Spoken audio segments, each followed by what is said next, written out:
अभी तक हम लोग जो है पढ़ चुके हैं कि डीएनए किसे, मतलब डीएनए क्या है, डीएनए कैसे बना हुआ है, किन किन अवयवों से मिलकर डीएनए बना हुआ है।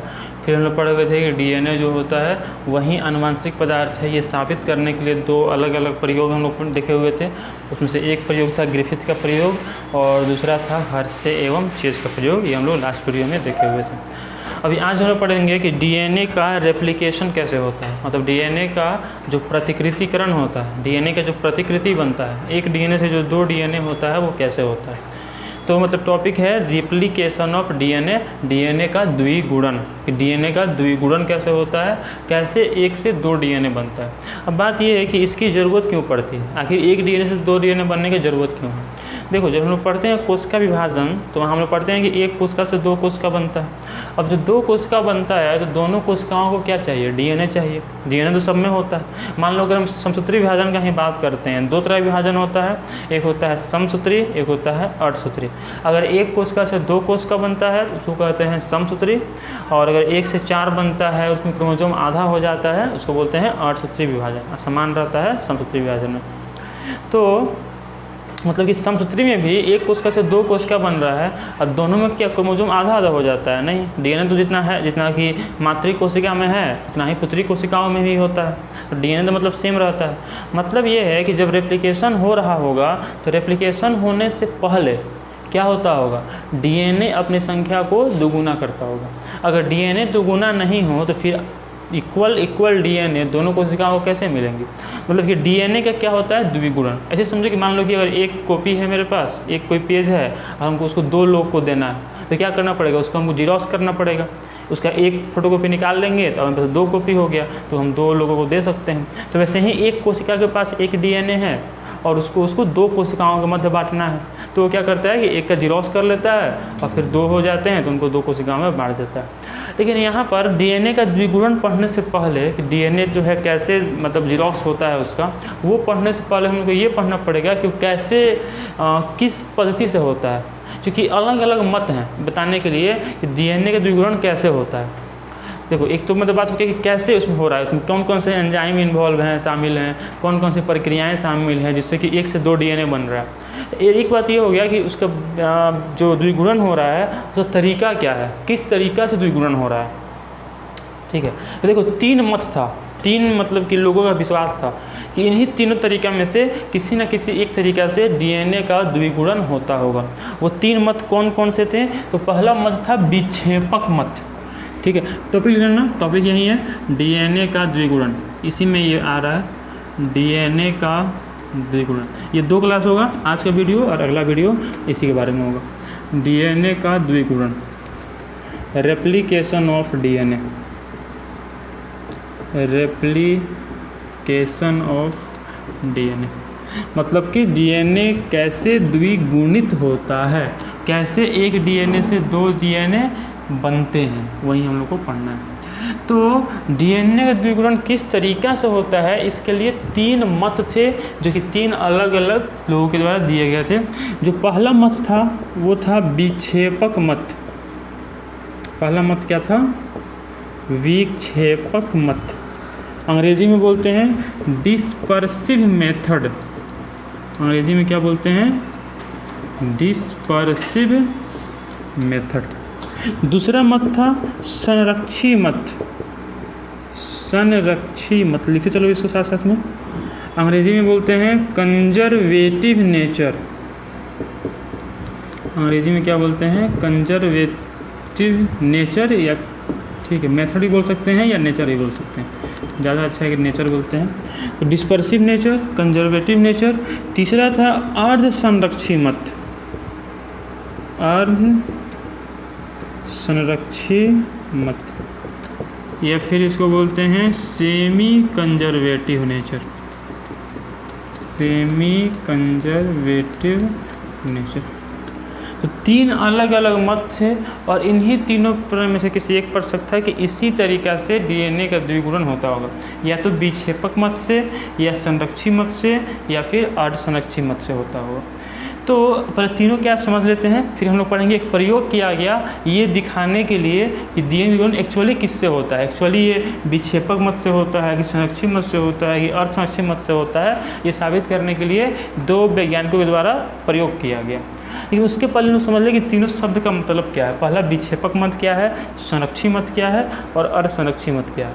तो देखो विक्षेपक मत क्या है, विक्षेपक मत में ये बताया जाता है कि जो डीएनए होता है, जैसे ही कोशिका विभाजन का समय होता है तो कोशिका विभाजन के समय जो डीएनए है वो टूट जाता है, डीएनए अलग अलग टुकड़ाओं में टूट जाता है और फिर कुछ और टुकड़े जो कि पहले से केंद्रक में उपस्थित होते हैं, जो कि डीएनए कहाँ होता है, कोशिका के केंद्रक में होता है, तो कुछ और टुकड़े जो कि पहले से कोशिका के केंद्रक में उपस्थित होते हैं उनसे ये मिलकर 2 डीएनए बनाता है। इसको बोलते हैं विक्षेपक मत। मतलब कि मान लो कि ये कोशिका है, इसके केंद्रक में क्या है, डीएनए है, और क्या होता है कि ये डीएनए टूट जाता है, डीएनए टुकड़ों में टूट जाता है और टूटने के बाद क्या हुआ, बहुत सारा टुकड़ा बन गया और बहुत सारा टुकड़ा कोशिका के केंद्रक में भी होता है और फिर वो सभी टुकड़े आपस में जो है रैंडमली, मतलब कि अनिश्चित तरीक़ा से आपस में जुड़कर 2 अलग अलग डीएनए बना लेते हैं।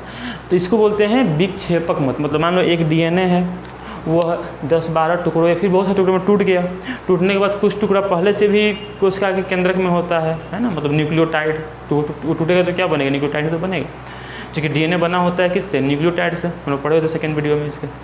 तो बहुत सारा डीएनए टुकड़ा बन जाएगा और पहले से भी कुछ टुकड़ा उपस्थित है कोशिका के केंद्रक में, तो वो इससे मिलकर और क्या करेगा, नया जो है डीएनए 2 डीएनए बनाएगा। ठीक है, इसको बोलते हैं विक्षेपक मत। अगर चाहो तो लिख लो, लेकिन ज़रूरी नहीं है, एग्जाम में नहीं आता है, उसे एनसीईआरटी में दिया हुआ भी नहीं है, लेकिन ये 3 मत है जो कि जानना चाहिए आपको, जानिए।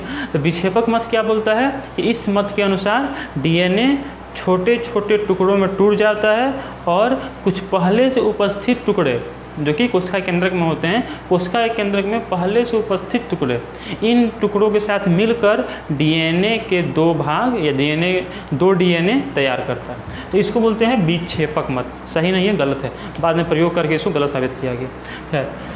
दूसरा है संरक्षी मत। संरक्षी मत क्या बोलता है, ये मत ये बोलता है कि कोई भी डीएनए जो है वह संरक्षित रहता है, मतलब किसी भी कोशिका के अंदर जो डीएनए है वो सेफ रहता है। ठीक है, और एक नया डीएनए बनता है। जब डिवीज़न होने वाला होता है, जब सेल डिवीज़न होने वाला होता है, जब एक कोशिका से 2 कोशिकाएं बनने वाली होती हैं और जब 2 डीएनए की आवश्यकता होती है तो एक डीएनए जैसा है वैसा ही रहता है और एक नया डीएनए बनता है। इसको बोलते हैं संरक्षी मत। संरक्षी मतलब क्या होता है, सुरक्षित रहना, संरक्षित रहना, कंजर्व रहना। मतलब एक डीएनए जैसा है वैसे कंजर्व रहता है और एक नया डीएनए बनता है, इसको कहा जाता है संरक्षी मत। ठीक है, मतलब कि मान लो ना कि वो एक कॉपी है, मतलब एक कोई पेज है, हमको उसको 2 लोगों में देना है, तो एक का हम जीरोक्स किए तो उसका एक कॉपी बन गया, तो एक किसी और को दे दिए और एक जो कॉपी है मेरे पास वो किसी और को दे दिए, है ना। मतलब कि दोनों को, एक जीरोक्स वाला किसी और को, जो नया वाला बना किसी और को और जो पुराना वाला था वो किसी और को। तो वैसे ही हो गया संरक्षी मत कि एक डीएनए जैसे है वैसे संरक्षित रहेगा और एक नया डीएनए बनेगा जो कि बनने वाले एक कोशिका को मिल जाएगा। उसके बाद इस पर विचार किया गया अर्धसंरक्षी मत पर। इसमें क्या बोला गया कि क्या होता है कि एक डीएनए जो है जब विभाजन होने वाला होता है, जब एक डीएनए से 2 डीएनए बनते हैं तो एक डीएनए में कितना स्ट्रैंड होता है, 2 स्ट्रैंड। एक डीएनए में श्रृंखलाएं कितनी होती हैं, 2 श्रृंखलाएं। एक डीएनए में ये जो श्रृंखलाएं हैं कितनी होती हैं, 2 श्रृंखलाएं। इसमें से ये बोला गया कि एक श्रृंखला किसी और को मिल जाता है और एक श्रृंखला किसी और डीएनए, मतलब 2 डीएनए बनता है ना, तो दोनों डीएनए में से एक डीएनए को एक श्रृंखला, एक स्ट्रैंड और एक को दूसरा। मतलब कि मान लो कि ये एक डीएनए हो गया, ये क्या हो गया, डीएनए। अब इससे जब 2 डीएनए बनेगा तो क्या होगा कि यहाँ पर मान लो कि 2 डीएनए बना, ये 2 डीएनए बना, तो इसमें से एक स्ट्रैंड इसको मिला और एक स्ट्रैंड इसको मिला। समझ में आया? देखो इसमें ये दो एक डीएनए था, इसके 2 स्ट्रैंड थे। जब इस 1 से 2 डीएनए बना, जब 1 से 2 डीएनए बना तो एक स्ट्रैंड इसको मिला और एक स्ट्रैंड इसको मिला, तो इसको बोलते हैं अर्ध संरक्षी मत। मतलब कि आधा संरक्षित रहा और आधा नया आया। पहला क्या था, विक्षेपक मत कि टूट जाता है और नए टुकड़ों से जुड़कर 2 डीएनए बनाता है। दूसरा क्या था, संरक्षी मत कि एक डीएनए जैसे है वैसे ही रहता है, संरक्षित रहता है और एक नया डीएनए बनता है। और क्या है, अर्ध संरक्षित, कि एक डीएनए से जब 2 डीएनए बनते हैं तो आधा डीएनए संरक्षित रहता है और आधा ही नया डीएनए बनता है। ठीक है, तो इसको बोलते हैं अर्ध संरक्षित। अब एक्चुअल में से ये तीनों में कौन है, एक्चुअल में से ये तीनों में से कौन सा प्रक्रिया जो है वो भाग लेता है, कौन सा प्रक्रिया होता है एक्चुअल में उसका विभाजन के समय, डीएनए के विभाजन में, डीएनए द्विगुणन में, ये साबित किया गया 2 बायोलॉजिस्ट के द्वारा, 2 जैव विज्ञानविद के द्वारा, जिनका नाम था मैसेल्सन एवं स्टॉल।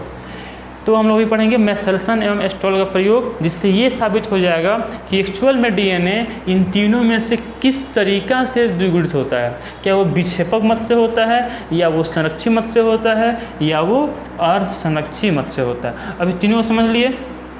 विक्षेपक मत क्या है कि एक डीएनए बहुत सारे टुकड़ों में टूट गया और कुछ नए टुकड़ों से मिलकर नया डीएनए बनाया 2।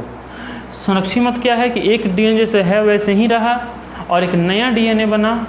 ठीक है, इसको बोलते हैं संरक्षी मत। और अर्धसंरक्षी मत क्या है कि एक डीएनए है और जब 1 से 2 डीएनए बनेंगे तो दोनों डीएनए में एक स्ट्रैंड पुराना वाला ही रहेगा और एक नया स्ट्रैंड बनेगा। इसको बोला जाता है अर्धसंरक्षी मत। अब हम लोग इसमें आगे देखेंगे मैसेल्सन एवं स्टॉल का प्रयोग, जिससे ये साबित हुआ कि एक्चुअल में जो डीएनए का द्विगुणन है वो अर्धसंरक्षी तरीक़ा से होता है, विक्षेपक अथवा संरक्षित तरीक़ा से नहीं होता है, बल्कि किससे होता है, अर्ध संरक्षित तरीक़ा से होता है। तो देखना कॉपी में हेडिंग मैसेल्सन एवं स्टॉल का प्रयोग। इसके पहले भी हम लोग 2 प्रयोग पढ़ चुके हैं। एक पढ़े थे हम लोग ग्रिफिथ का प्रयोग और उसके बाद पढ़े थे हर्शे एवं चेज का प्रयोग, ये साबित करने के लिए कि डीएनए ही आनुवांशिक पदार्थ है। वैसे ही अभी हम लोग पढ़ने जा रहे हैं मैसेल्सन एवं स्टॉल का प्रयोग। मैसेल्सन एवं स्टॉल का प्रयोग क्या करने के लिए ये प्रयोग किया गया, ये साबित करने के लिए डीएनए का रेप्लिकेशन कैसा होता है, विक्षेपक, संरक्षी की अर्धसंरक्षी। इसको बोलेंगे मैसेल्सन एंड स्टॉल एक्सपेरिमेंट।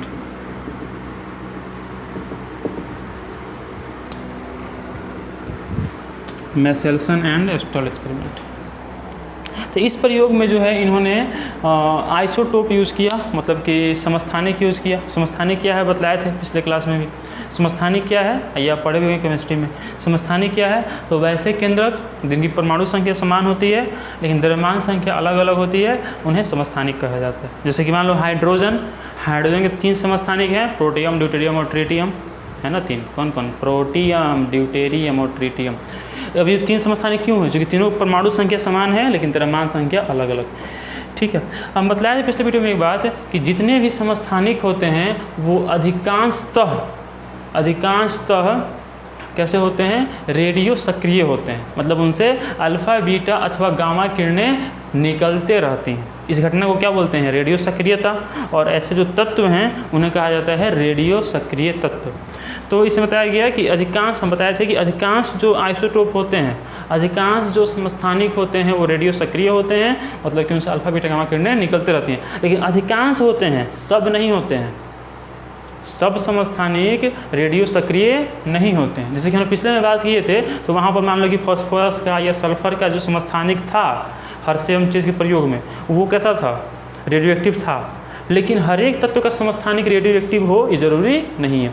तो वैसे ही जो नाइट्रोजन होता है, नाइट्रोजन का जो समस्थानिक होता है वो रेडियो सक्रिय नहीं होता। तो नाइट्रोजन हम लोग कौन जानते हैं, हम जानते हैं नाइट्रोजन 14। हम लोग जिस नाइट्रोजन को जानते हैं उस नाइट्रोजन की जो परमाणु द्रव्यमान कितनी होती है, 14। कितनी होती है, 14। और नाइट्रोजन का एक समस्थानिक होता है N15, N15। देखो दोनों नाइट्रोजन है, मतलब दोनों की परमाणु संख्या 7 होती है, लेकिन इसका द्रव्यमान कितना है, 14, और इसका द्रव्यमान कितना है, 15। परमाणु संख्या दोनों का समान है, इसका भी 7, इसका भी 7, लेकिन द्रव्यमान संख्या उसका 14 है, उसका कितना है, 15 है। तो तो ये दोनों आपस में क्या है, समस्थानिक। और ये जो समस्थानिक है N15, ये रेडियो सक्रिय नहीं है, लेकिन ये भारी है। अगर मान लो पूछा जाए कि N14 और N15 में से कौन भारी है और कौन हल्का है, तो N15 भारी है ना, क्योंकि 15 उसका द्रव्यमान है, और N14 थोड़ा हल्का होगा। बस यही दिमाग में रखना है, बाकी हम लोग प्रयोग पढ़ते हैं। हम क्या रखना है कि इसमें नाइट्रोजन का N15 समस्थानिक यूज़ किया गया, और जो N15 समस्थानिक होगा वो N14 वाला समस्थानिक से भारी होगा। तो इन्होंने क्या किया, मैसेसन एस्ट्रोल ने एक माध्यम लिया N15 का माध्यम लिया, जिसमें N15 थे, N15 तत्व था, और इसमें जो थे और भी बहुत सारे माध्यम थे जिसमें कि DNA जो था वो द्विगुणित कर सकता था। तो इन्होंने N15 माध्यम लिया और इसमें क्या किया, इकोलाई बैक्टीरिया को डाला। इकोलाई एक बैक्टीरिया होता है, एक जीवाणु होता है, इकोलाई, एस्चेरेसिया कोलाई, E.कोलाई, ठीक है। तो इकोलाई जीवाणु को इसमें लेकर डाला। अब जो इकोलाई है ये हर एक 20 मिनट में द्विगुणित हो जाता है, मतलब 1 से 2 बैक्टीरिया बन जाता है। हर एक 20 मिनट में एक बैक्टीरिया से बन जाता है कितना बैक्टीरिया, 2 बैक्टीरिया। मतलब 40 मिनट में 1 से 4, 40 मिनट कितना हो जाएगा, देखो 20 मिनट में 1 से 2, फिर अगले 20 मिनट में 2 से 4, इस तरह से द्विगुण होता जाएगा, हर एक 20 मिनट में 2 गुना हो जाएगा। तो N15 वाले में क्या किया कि जीवाणु को लेकर उसको क्या कराया, ग्रो कराया, ठीक है, उसको वृद्धि कराया। N15 वाले माध्यम में जीवाणु को रखकर इसको वृद्धि कराया। अब जब वृद्धि कराया तो जीवाणु के अंदर क्या होता है, DNA। जीवाणु के अंदर क्या होता है, DNA होता है। अब जीवाणु के अंदर जो DNA होता है उसमें इनको सबसे जो भारी DNA, तो देखो जब DNA यहाँ पर जब देखा गया, यहाँ पर जब इसको वृद्धि कराया गया तो इनको यहाँ पर 3 तरह का जीवाणु देखा। कुछ जीवाणु ऐसे थे सबसे हल्का थे। अब हल्का क्यों था, क्योंकि उसमें दोनों के दोनों जो स्ट्रैंड था DNA का, देखो DNA के 2 स्ट्रैंड, अब दोनों स्ट्रैंड में नाइट्रोजन है, क्योंकि स्ट्रैंड में क्या क्या है, नाइट्रोजनी क्षार तो है ही, और नाइट्रोजनी क्षार में क्या होता है, नाइट्रोजन। तो दोनों स्ट्रैंड में N14 था, N14 मतलब कि नाइट्रोजन 14 है ना, दोनों स्ट्रैंड में था, क्योंकि नाइट्रोजनी क्षार था और नाइट्रोजनी क्षार में N14 होता है सामान्यतः। अब इसको जब इसमें ग्रो कराया, जब वृद्धि कराया, तो इनको यहाँ पर 3 तरह के जीवाणु देखा। कुछ ऐसे जीवाणु थे जो सबसे हल्का थे, मतलब उन जीवाणुओं में दोनों का दोनों जो स्ट्रैंड था DNA का उसमें N14 था। कुछ ऐसे जीवाणु थे जो कि सबसे भारी थे। सबसे भारी थे कि मतलब क्या है कि उसमें जो था दोनों के दोनों जो स्ट्रैंड था वो N15 वाला था। कौन था वो, N15 वाला था। और कुछ ऐसे थे जिसमें कि जो कि माध्यमिक थे, ना ही ज़्यादा हल्का थे, ना ही इसकी तरह थे, ना इसकी तरह थे। मतलब उसमें क्या था कि उसमें जो था एक स्ट्रैंड N14 का था और एक स्ट्रैंड N15 का था। इसमें क्या था कि एक स्ट्रैंड N14 का था और एक स्ट्रैंड N कौन था, 15 का था। इस तरह से इनको 3 तरह का जीवाणु मिला इसमें। एक में दोनों स्ट्रैंड N14, एक में दोनों स्ट्रैंड N15, एक में एक स्ट्रैंड N14, एक स्ट्रैंड N15। मालूम क्या चला, तो आणविक द्रव्यमान के आधार पर जो सबसे हल्का है मतलब उसमें दोनों N14 है, जो सबसे भारी है मतलब उसमें दोनों N15 है, जो माध्यमिक है मतलब उसमें एक N14 है और एक क्या है, N15 है। तो इसके बाद सबसे भारी वाला जो था इसमें, उसको इन्होंने इसमें से निकाला। सबसे भारी वाला मतलब क्या है कि दोनों के दोनों जो स्ट्रैंड थे वो N15 वाले थे, उसको इन्होंने क्या किया, इसमें से निकाला। और इसमें से निकाल कर उसको ले जाकर अलग एक माध्यम में N14 वाले ही माध्यम में उसको वृद्धि करना शुरू किया। किसमें, N14 वाले माध्यम में। N14 वाले माध्यम में लेकर उसको वृद्धि कराना शुरू किया। और हर एक, हम बोले हैं कि हर एक 20 मिनट में ये जीवाणु क्या हो जाते हैं, 1 से 2 बन जाते हैं। हर एक 20 मिनट में ये जो जीवाणु है ये 1 से 2 बन जाते हैं। मतलब कि कहो कि अपना जो जनन कर लेते हैं, अलैंगिक जनन कर लेते हैं 1 से 2 में, है ना। मतलब एक्चुअली करते क्या है, ये फिजन करते हैं, खंडन करते हैं, विखंडन, 1 से 2 बन जाते हैं, द्विखंडन हो जाता है इनमें। तो जब ला के इनको रखा गया इसमें, ये जीवाणु जिसमें कि दोनों के दोनों स्ट्रैंड N15 हो गया था, तो इनको दिखा कि 20 मिनट के बाद, मतलब कि एक जनरेशन के बाद, एक पीढ़ी के बाद जो 2 जीवाणु बने, दोनों जीवाणुओं का जो DNA था वह समान भार वाला था। समान भार, इसका मतलब क्या है, मान लो अब देखो हम लोग 3 मत पढ़े हुए थे, विक्षेपक मत, संरक्षी मत और संरक्षी मत। एक बात ध्यान रखना कि ये ऑब्जर्वेशन था, ये अवलोकन था, अवलोकित किया गया कि जब N15 जब दोनों के दोनों N15 वाले DNA को N14 वाले माध्यम में ग्रो कराया गया, तो जो 2 DNA बना 20 मिनट के बाद उन दोनों DNA का भार जो था वो कैसा था, भार जो था वो इक्विवेलेंट था, सेम भार था, समान भार था। समान भार था, समान मतलब क्या हुआ, अगर मान लो कि अब विक्षेपक मत सही होता तो क्या ये समान भार हो सकता था, पॉसिबल था? नहीं पॉसिबल था, क्योंकि अगर विक्षेपक मत सही होता इसका मतलब क्या हो जाता, इसका मतलब ये हो जाता कि वो सही होने पर एक थोड़ा भारी होता, एक थोड़ा हल्का होता, क्योंकि ये थोड़ी कि एकदम इक्वल आके जुड़ जाता। उसमें क्या होता है, डीएनए टूट जाता है और नया डीएनए आकर जुड़ जाता है, तो इक्वल को तो एकदम जुड़ने का चांस ही नहीं था। मतलब कि इसमें तो चांस ही नहीं था कि दोनों डीएनए जो थे इक्वल वेट के हो जाते। क्या यहाँ पर संरक्षी मत सही है? वो भी सही नहीं है। अगर संरक्षी मत सही होता तो एक डीएनए एकदम भारी होता और एक डीएनए एकदम हल्का होता, लेकिन ऐसा भी नहीं है। एक डीएनए एकदम भारी हो कि एकदम हल्का हो, ऐसा भी नहीं है, बल्कि यहाँ पर दोनों के दोनों क्या हैं, समान भार वाले हैं। ठीक है, तो वो भी गलत। तो सही कौन हुआ, अर्ध संरक्षी मत। और संरक्षी मत क्या करता है कि एक आया है पुराने वाले से और एक नया वाला है, इसी को बोलते हैं अर्ध संरक्षी मत, और वहीं यहाँ पर सही साबित हुआ है। और इसीलिए ये दोनों के दोनों समान भार के हैं, क्योंकि दोनों में से एक जो डीएनए का स्ट्रैंड है ये कौन वाला है, N15 वाला, और एक कौन वाला है, ये N15 वाला है, और ये जो है ये N14 वाला है। वैसे ही इसमें ये N14 वाला है जो कि नया बना है, और ये N15 वाला है जो कि पुराना ही है।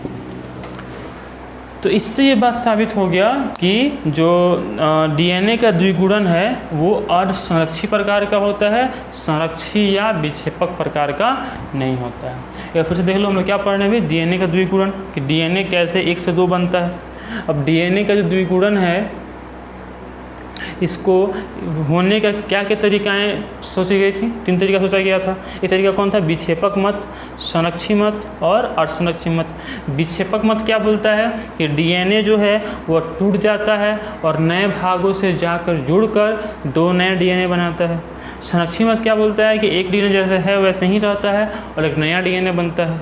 और अर्धसंरक्षी मत क्या होता है कि डीएनए जो है वो जो एक डीएनए से 2 डीएनए बनते हैं उसमें से एक स्ट्रैंड पुराना रहता है, एक स्ट्रैंड नया होता है, डेट इज कॉल्ड अर्ध संरक्षी मत। और जिसको सही साबित किया गया मैसेल्सन और स्टॉल के प्रयोग द्वारा। कैसे प्रयोग किया गया, तो पहले इन्होंने डीएनए लिया। क्या डीएनए में नाइट्रोजन होता है? हाँ होता है। कहाँ? नाइट्रोजनी क्षार में।